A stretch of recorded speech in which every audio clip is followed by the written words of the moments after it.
السلام علیکم، میں اپنے یوٹیوب چینل ٹیک 343 میں آپ سب کو خوش آمدید کہتا ہوں۔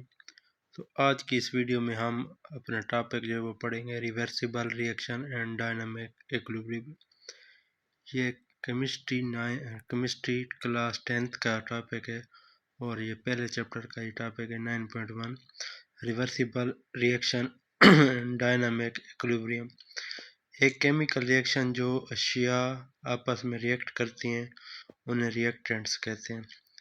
کیمیکل ریئیکشن جو اشیاء میں آپس میں ریئیکٹ کرتی ہیں انہیں ریئیکٹنٹس کہتے ہیں اور اس کے نتیجے میں بننے والی اشیاء پروڈکٹس کہلاتی ہیں۔ مثال کے طور پر ریئیکٹنٹس H2 اور O2 آپس میں ریئیکٹ کرتے ہیں تو پروڈکٹ جو ہے وہ H2O بناتے ہیں، یعنی کہ یہاں پر H2 اور O2 جو ہے وہ ریئیکٹنٹس ہیں اور H2O جو بن رہا ہے پانی یہ اس ریئیکشن کا پروڈکٹ ہے۔ زیادہ تر ریئیکشنز جن میں پروڈکٹس دوبارہ ریئیکٹنٹس بنانے کے لیے ریئیکٹ نہیں کرتے irreversible ریئیکشن کہلاتے ہیں۔ irreversible مراد ایسے ریئیکشن جو ریورس نہ ہوں، اور ایسے ریئیکشن جو ریورس ہوتے ہیں وہ ریورسیبل ریئیکشن کہلاتے ہیں۔ ان ریئیکشن کی تکمیل شدہ مانا جاتا ہے اور انہیں ریئیکٹنٹس اور پروڈکٹس کے درمیان ایک تیر سے ظاہر کیا جاتا ہے، یعنی کہ جو irreversible ریئیکشن ہوتا ہے اس میں صرف ایک ایرو ہی یوز ہوتا ہے۔ اس سے آگے اس کے برعکس ایسے ریئیکشن جن میں پروڈکٹس دوبارہ ریئیکٹنٹس بنانے کے لیے ریئیکٹ کرتے ہیں اور ریورسیبل ریئیکشن کہلاتے ہیں۔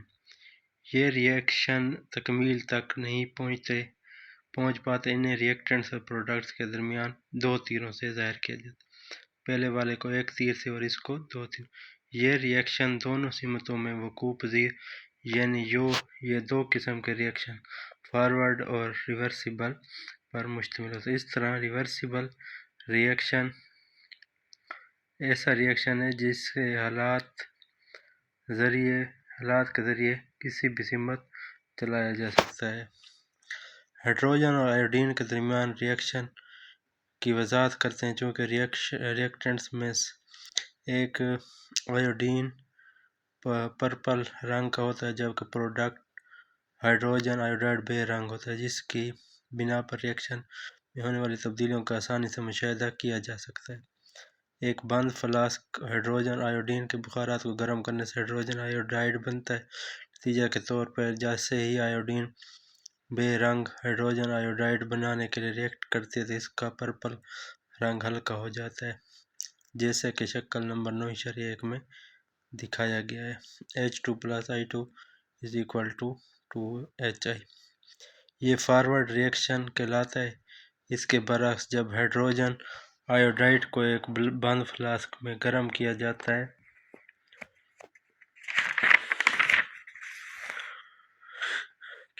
تو آیوڈین کے بخارات بننے کی وجہ سے پرپل رنگ ظاہر ہو جاتا ہے۔ جیسا کہ اس عمل میں ہائیڈروجن آیوڈائڈ ایک ریئیکٹنٹ کے طور پر کام کرتا ہے اور ہائیڈروجن آیوڈائڈ کے بخارات بناتا ہے، اور پھر اوپر والے ریئیکشن کا الٹ، اس لیے یہ ایک ریورسیبل ریئیکشن ہے۔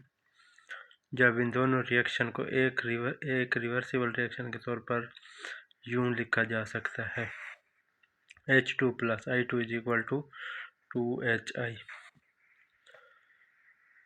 آئیے ایک مثال کی مدد سے ہم اس عمل کی وضاحت کریں۔ جب کیلشیم آکسائڈ اور کاربن ڈائی آکسائڈ ریئیکٹ کرتے ہیں تو یہ کیلشیم کاربونیٹ بناتے ہیں۔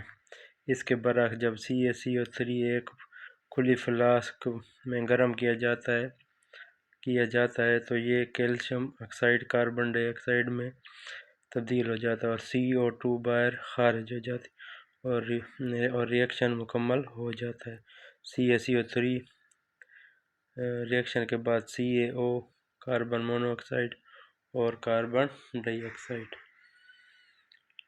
ان دونوں ریئیکشن اشیاء کی ڈی کمپوزیشن اور کمبینیشن ایک دوسرے کا الٹ ہے۔